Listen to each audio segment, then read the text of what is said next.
Shut up and sit down. तो चलिए आइए अब हम लोग पढ़ते हैं 6.2 द कुशानास। कुशाण वंश के बारे में अब हम लोग पढ़ेंगे। The Kushanas originally belong to western China. Kushana मूल रूप से पश्चिमी चीन के निवासी थे। They are also called Yuezhis. उन्हें यूचिस भी कहा जाता है। The Kushana after defeating Shaka and Pahlava created a big empire in Pakistan.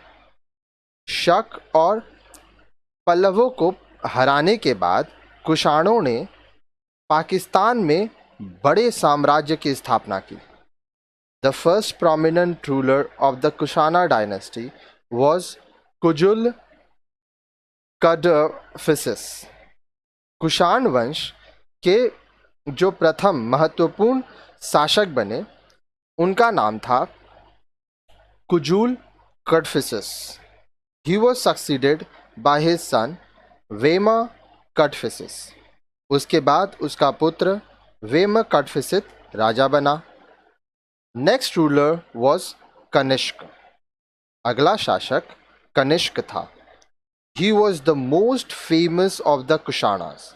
वह कुषाण वंश का सबसे महान शासक था। He probably ascended the throne in AD 78 and started a new era known as the Shak era। वह कुषाण वंश का सबसे महान शासक था कनिष्क। अब देखिए उसके शासन काल का आरंभ माना जाता है 78 ईस्वी के लगभग। उसने एक नए युग की नींव डाली जिसे शक संवत कहा जाता है। ठीक है। It was under the Kanishk that the Kushana Empire reached its maximum territorial limits। जब कनिष्क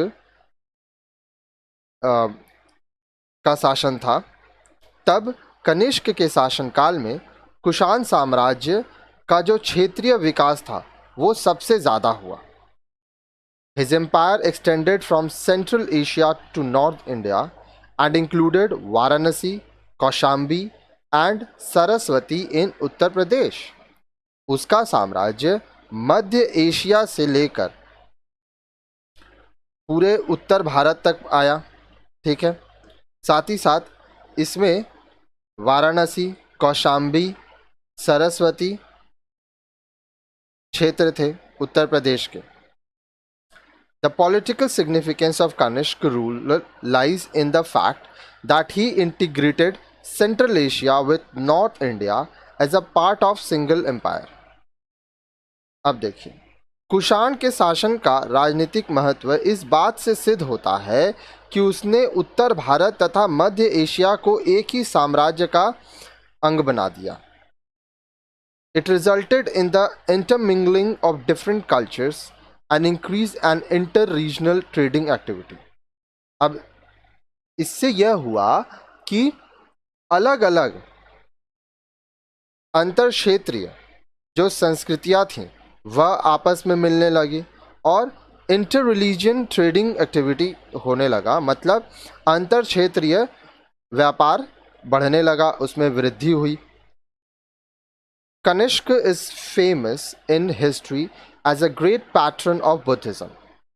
इतिहास में कनिष्क को बौद्ध धर्म के महान संरक्षक के रूप में माना जाता है।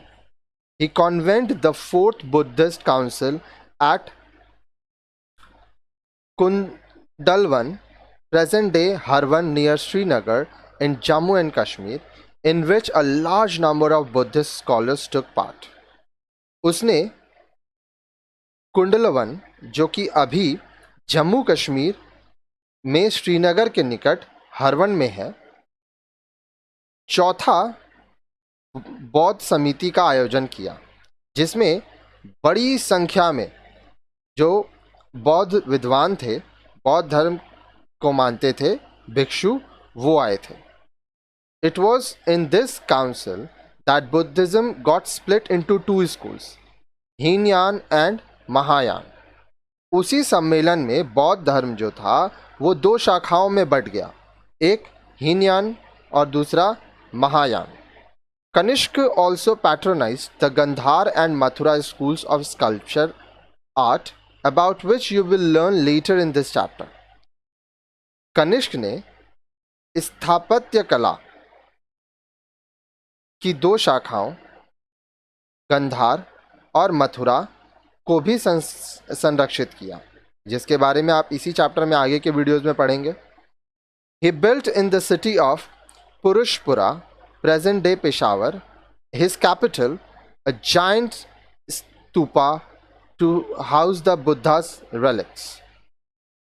उसने पुरुषपुर नगर, जो कि अभी पेशावर है पाकिस्तान में, वहाँ पर बौद्ध अवशेषों को संरक्षित करते हुए विशाल स्तूप का निर्माण किया।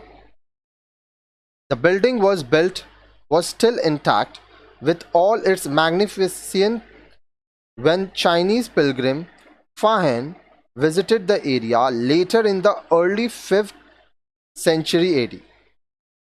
The Kushana power gradually declined from the early 3rd century AD. अब देखिए, 5वीं शताब्दी के प्रारंभ में जब चीनी तीर्थयात्री फायन भारत की यात्रा में आए थे तो उस क्षेत्र की यात्रा वो किए थे और इस इमारत को वह देखे। वह उस समय एकदम अच्छे से था। कुषाणा का वंश 3री शताब्दी के प्रारंभ में ही अंत हो गया। आगे देखिए, हम लोग कुषाणा पॉलिसी एंड एडमिनिस्ट्रेशन के बारे में पढ़ेंगे। कुषाण राजतंत्र तथा प्रशासन के बारे में देखिए। Nothing much is known about the administrative machinery of the Kushanas. अब कुषाणों की प्रशासनिक तंत्र के संबंध में बहुत ज़्यादा जानकारी नहीं है। Perhaps the whole empire was divided into provinces, each ruled by Mahakshatra, a military governor who was assisted with Kshatrap. But how many province was there in the empire is not known. अब देखिए, यह माना जाता है कि जो पूरा साम्राज्य था वह छोटे छोटे क्षेत्रों में बांटा गया था और हर क्षेत्र का महाक्षत्रप था, सेनापति था, ठीक है, और वह उस क्षेत्र को चलाता था। अब यह जो सेनापति था महाक्षत्रप, इसकी सहायता कौन करते थे? इसके सहायक थे क्षत्रप। पर तो कुल कितने साम्राज्य थे और कितने क्षेत्र थे, इसके बारे में जानकारी नहीं है। Sources indicate that Kushana horseman वोर ट्राउजर वाइल राइडिंग। अब देखिए, सूत्रों से पता चलता है कि जो कुशाना लोग थे जो घुड़सवारी करते थे वो पतलून का इस्तेमाल करते थे। A headless statue of Kanishka found at Mathura reflects the same. अब देखिए, मथुरा में पाई गई हेडलेस स्टैचू, मतलब बिना धड़ के, बिना शीश के जो मूर्ति मिली, उसमें भी यह बात पता चला। A prominent feature of Kushana polity was the title of Devaputra, that is son of God, used by the Kushana kings. कुशाणों की सबसे महत्वपूर्ण विशेषता देवपुत्र शीर्षक का प्रयोग है, जिसका अर्थ है भगवान की संतान। It indicates the claim to divinity by the Kushana kings. यह कुषाण शासकों द्वारा दिव्यता के दावे की ओर संकेत करता है, मतलब वो देव को मानते थे, भगवान को मानते थे। आगे देखिए, आगे बोल रहा है कंट्रीब्यूशन ऑफ द कुशानास, ठीक है। अब कुशाना की क्या क्या उपलब्धियां थी, इसके बारे में हम लोग जानकारी लेंगे। The Kushanas occupy a special place in the ancient Indian history because of their contribution to the various aspects of life. प्राचीन भारत के इतिहास में कुषाण वंश जीवन के हर एक क्षेत्र में अपने विशेष योगदान के लिए जाने जाते हैं और महत्वपूर्ण स्थान रखते हैं। Their vast empire held in the growth of internal and external trade. उनका विशाल साम्राज्य की वजह से आंतरिक तथा बाहरी व्यापार में बहुत विकास हुआ, बहुत प्रगति हुई। It resulted in the rise of new urban cities. अब इसके वजह से नए नगर केंद्रों का उदय हुआ, नए नगर बसे। The rich state of economy under the Kushana is also evidenced by the large number of gold and copper coins that they struck। अब देखिए, यह भी पता चलता है कि कुषाण काल की संपन्नता की झलक उनके द्वारा प्रयुक्त होने वाले सोने तथा तांबे की मुद्राओं से भी मिलती है। वो लोग गोल्ड और कॉपर कॉइन्स इस्तेमाल करते थे। Even in literature and medicine India made progress. साहित्य और चिकित्सा के क्षेत्र में भी भारत ने बहुत प्रगति की। चरका, known as the father of Ayurveda, wrote a book on medicine called Charak Samhita, whereas Asvaghosha, a Buddhist scholar, wrote Buddha Charitra, a full-length biography of the Buddha। Ayurveda का जनक माने जाने वाले चरक ने चिकित्सा आधारित पुस्तक चरक संहिता की रचना की। वहीं प्रसिद्ध बौद्धिक विद्वान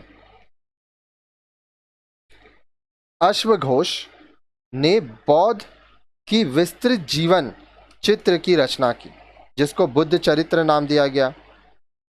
both these scholars were believe to be the contemporaries of king Kanishka.